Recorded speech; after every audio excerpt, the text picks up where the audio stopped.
Hi! Welcome to Each Chowtime. Today, I am going to recreate the pork adobo that I grew up with back in middle school or high school. High school is the typical term we normally use here in the Philippines. Sobrang daming masasayang memories at isa ito sa mga tumatak sa akin, yung masabaw na adobong baboy sa kantin. I used the very basic, typical ingredients of pork adobo and the most conventional way to cook it. So, ito yung mga sangkap.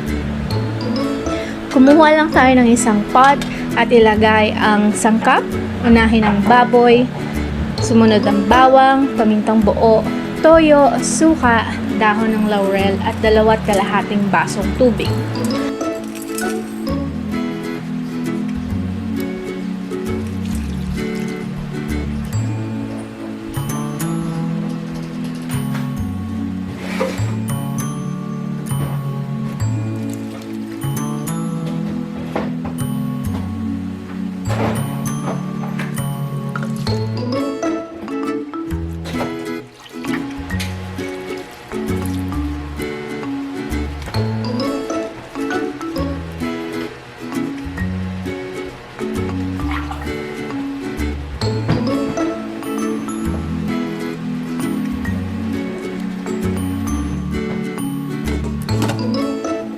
Cover and set the heat to medium-high.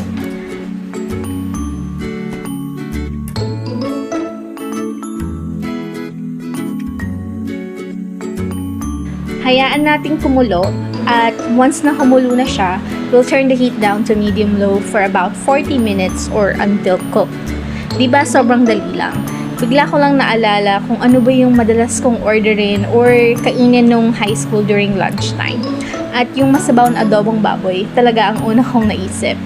So, I decided to recreate and reminisce the fun times I had back in high school. Budget-friendly dahil sabaw pa lang ulam na. Mabilis maubos kasi kahit maalat-alat ang timpla, masarap pa rin. This is not how I normally cook adobo but I will show you soon on my next vlog.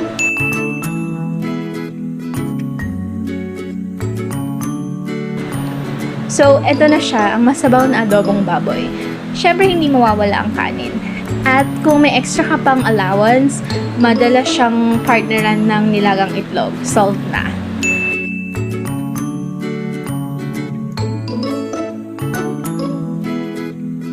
So, salamat sa panonood.